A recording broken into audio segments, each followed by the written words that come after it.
Hello, my name is Maria Bezubova and you're at my channel Fertilizers Jazz. Here we talk about events, trends, technologies in the world of fertilizers and agriculture. Please subscribe to the channel, put like to this video, and let's jazz! Today I would like to uncover for you a very hot topic discussed now actively everywhere across the globe, which is connected to the new technology in the industry. This is nanofertilizers. What is this technology all about? Why India is a locomotive of this technology? And which other markets have high potential for implementation of this technology? Is it a hype, or it can really substitute conventional urea and other fertilizers on a big scale? All these and many more interesting questions I'm glad to discuss with Arjun Agarwal, Director of Nano Fertilizers Private Limited, a producer of nanofertilizers from India. I'm happy to welcome you, Arjun, and thank you very much for joining me today. Hi, Maria. Thank you so much for having me, and greetings to the subscribers and viewers of your channel. I'm really happy to be here. Thank you, Arjun. Arjun, the topic of nanofertilizers is very, very hot now globally. This is discussed among industry players almost like, a holy grail that will help the farmers of the whole world live happily and wealthy after its global implementation. And India is on the cutting edge of this innovation, as I know. So my first question to you is about technology itself. Can you please explain the basis of this technology of nanofertilizers production, how it works? Yeah. So, Maria, the technology here is very simple, and you're right at the point that it started with India, since India has been the first country to really bring about a commercial production of nanofertilizers, which started back in 2017 with some companies that started. The technology here is very simple. It's a foliar application. So what we're trying to do here is we're trying to substitute the top dressed urea and DAP requirements with these nano fertilizers, which are in liquid form. Farmers over years across the globe, they already are aware of a urea solution spray. What they do here is that they mix urea with water and they spray it over the leaves. So that is well known to the farmers globally. We've gone one step ahead in that. We have converted those urea molecules into nano form. So as we hear, nano is there everywhere around in medicine, aerospace, pharmaceuticals, chemicals. So this is a step where we are introducing nanotechnology to agriculture. The purpose behind the technology is to increase the nutrient efficiency for plant uptake. The reason being, since the nitrogen, or let's say the urea, is in nano form, it is able to cover maximum surface area on the foliar leaf and absorb the maximum out of it. So stomata being so small, there has to be a particle that is nano that can effectively enter and perform the activity of a slow release fertilizer, is how what we're trying to do with nano. So first came urea, then came a urea solution, and now we've taken it one step ahead and we've converted that urea into nano form for better efficiency. I see. Thank you. Sounds very advanced, let's say. And so then the question is, how this technology emerged at all, and what are the recent developments? Because I know that different companies, different producers, they have very different products. So it seems like it is, developing as we speak. Can you please elaborate more about that? Really about nano fertilizers started with a product called nano urea. This started back in 2017 in India. There was a researcher there's an Indian researcher who approached the Indian government with the concept of nano urea, and the Indian government gave the project to a cooperative in India to take the research ahead. And since then, a lot of research has been going in place There are more companies entering into this now. We particularly have been working into this sector since 2021. And now there are a handful amount of companies in India who entered into nano urea space, nano urea, nano DAP. So the difference between all these products as we speak is the concentration of nitrogen, let's say. For nano urea, all these companies, the products differ in the concentration of nitrogen available in nanoform.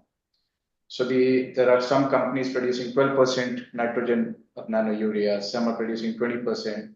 We have come out with the latest upgradation of 35% nitrogen of nano fertilizers, nano urea, and also DAP. In that way, we've made a concentration of 8% and 16% of DAP, where 8% is the nitrogen and 16% is the phosphorus available in nanoform. So there are more companies emerging into this space now. More research is going on, and we foresee that we'll be able to take up these percentages in a better way, in a bigger way, which is beneficial for the plants, and they can really benefit. I see. I see. And what about the capex? Is it an expensive add-on to the, let's say, conventional urea? In terms of capex, is it a large investment or not? I think, if I'm not right, a production like this can be put up at 5% of the capex of conventional urea. I see. Yeah. So it's So significantly. that's really Significantly less. But at any case, you have to have the urea first. So you need a producer of urea, conventional urea, with whom you partner. You take the urea, and then the whole magic starts, right? Nano magic.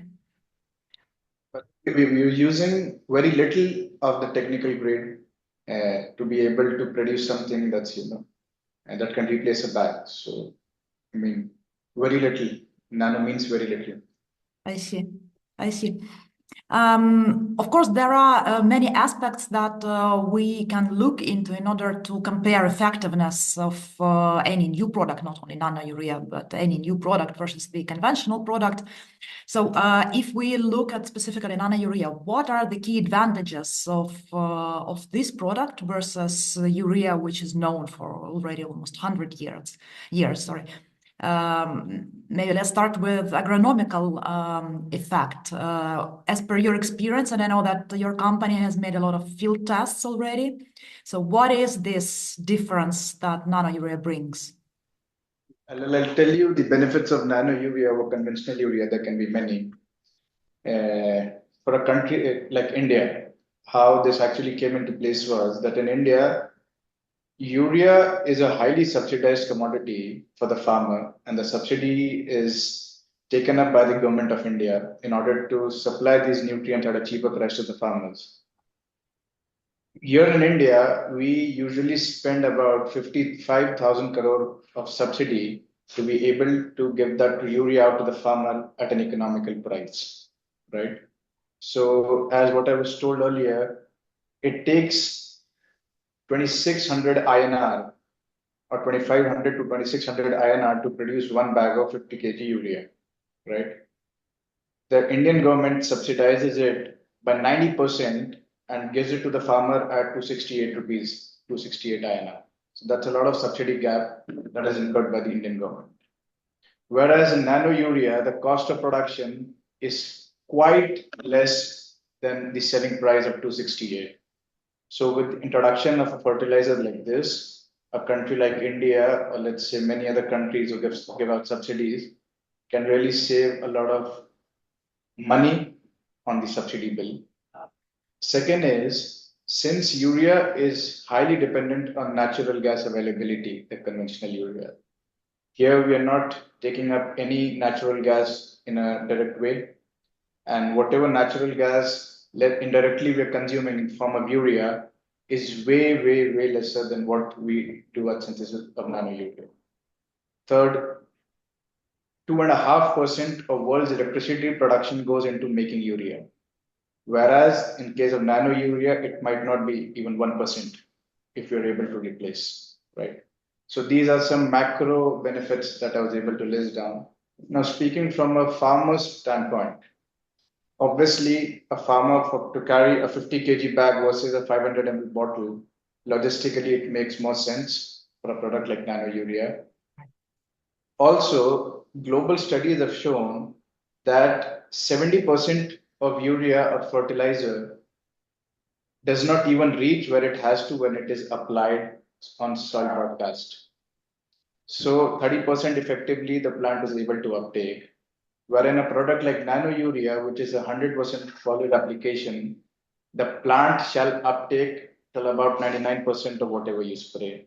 So that really brings about increases your nutrient user efficiency. Thirdly, nano urea is not applied into the soil. So from a sustainable development goal point of view, this is very good because there is no chemical being dosed into the soil.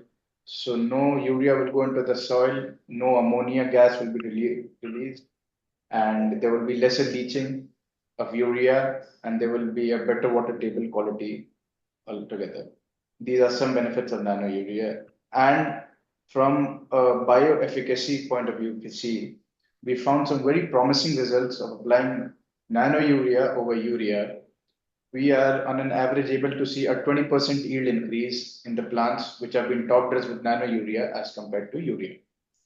So the basic thumb rule is the broader the leaf size, the better the result because it gets more surface area for nitrogen to be absorbed into the plant.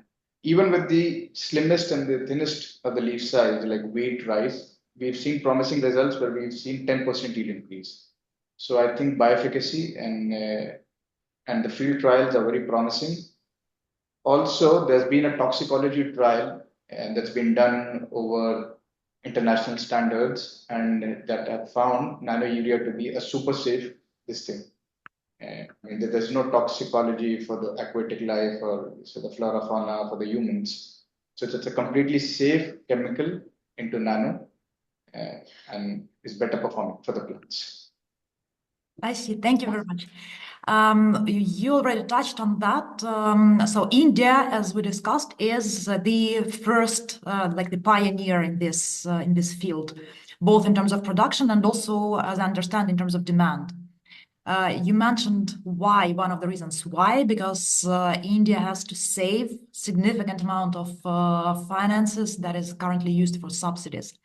But what are, to your opinion, other markets that can be immediately interested in a massive implementation of this technology globally? Because I know that your company made a lot of different field tests in very, very different parts of the world.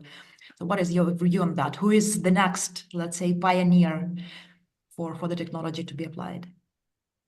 Maria, I think, as I say, and as we spoke in 2 days back, the world is the market here.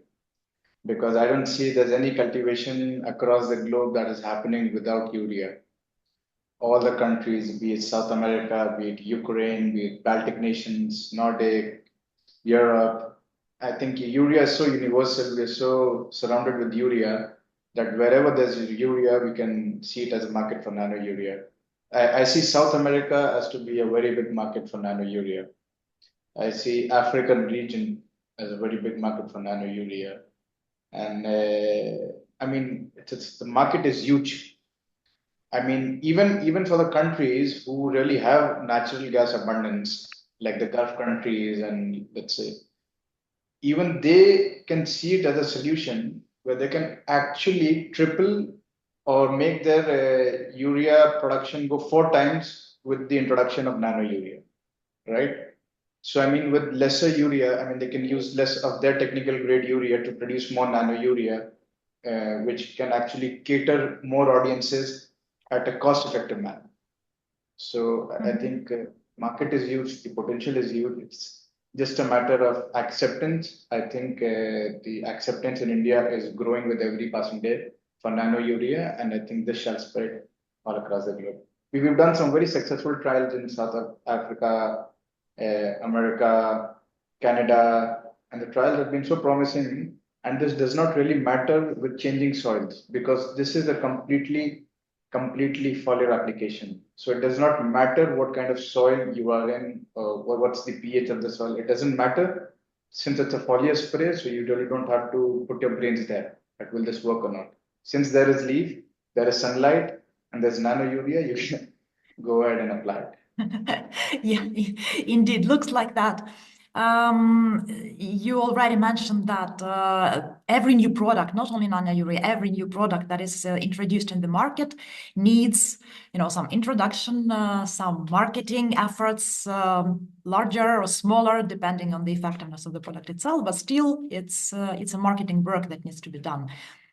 So taking this into account, what do you think is the best marketing strategy for nano urea, specifically for your company? How do you see this marketing strategy entering the markets that you just mentioned? So I just give you an example of what I'm thinking about.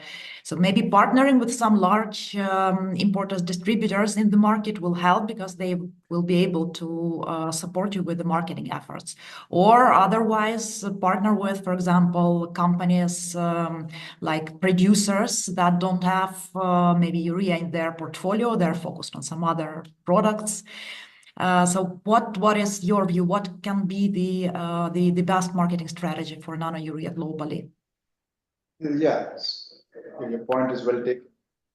And you're right on the point that our marketing strategy also lies with partnering with big regional companies who are already into liquid agrochemicals because they're well aware of the spraying, right? So we're looking at tying up with big agrochemical companies all across regions, which can take our product, get it into field trials, be convinced with the product, and then market it in a big way. So, I mean, as I mentioned to you, these trials that we've been conducting all across the globe is in accordance with a company with a representative locally available there. So these trials are for these representatives and these companies to be convinced with the performance of the product and to scrutinize whatever is there in it. And if they're convinced, we want to take it further with them in that particular country in a very big way. So the production capacity that we're installing here in India, which shall be operational by February 2025, is with 50 million bottles of nano urea and 50 million bottles of nano DAP, which can effectively replace those many bags of urea and DAP. So that's a big quantity that we can really look out to cater. And probably this is the only fertilizer that we can export from India since this does not come under the subsidy regime. So the government also is promoting, the Indian government is promoting a lot of exports for nano urea and DAP. I see. And how it works in terms of shipment. So you mentioned that production that you have, and I think that everyone is more or less doing the same thing. It's bottles, production in bottles. So is it the usual unit that will be shipped and used, or there is some larger, whatever vessel size, for example, or container size shipment? How it will work? We're flexible that way. We're flexible. We can actually meet whatever demand the customer asks for. I mean, let's say he's asking for a 200-liter IBC tank, we can supply that. Here in India, we're coming up with a product of a 500 ml pack size because we claim that 500 ml pack size can effectively replace one 50 kg bag of urea. So in that context, we're launching that pack size. But I mean, we were really flexible on that part. We can really do whatever the customer says. If he wants bulk packing, we can do bulk packing. And else, we are doing 500 ml bottles, 24 bottles put into one carton, and we can ship as many as. Okay, I see. Thank you.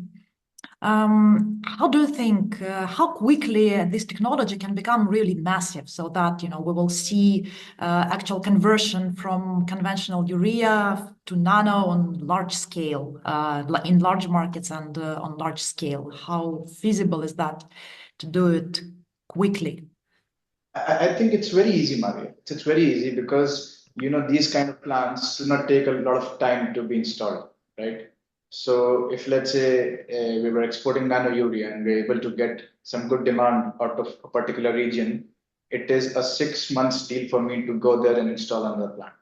So it takes such lesser time to install a plant like this that it can really spread out like anything. It can spread like wildfire. once there's acceptance amongst the farm. And why we're wanting to tie up with these big regional companies is because they already have a set of market. They already have a set of loyal farmers associated with them. So once they are convinced, they can go ahead and convince the farmer. And since it does not require such huge capex, we can really replicate these models all across the globe. So it can become factory, then there for itself, catering to the local demands. I see.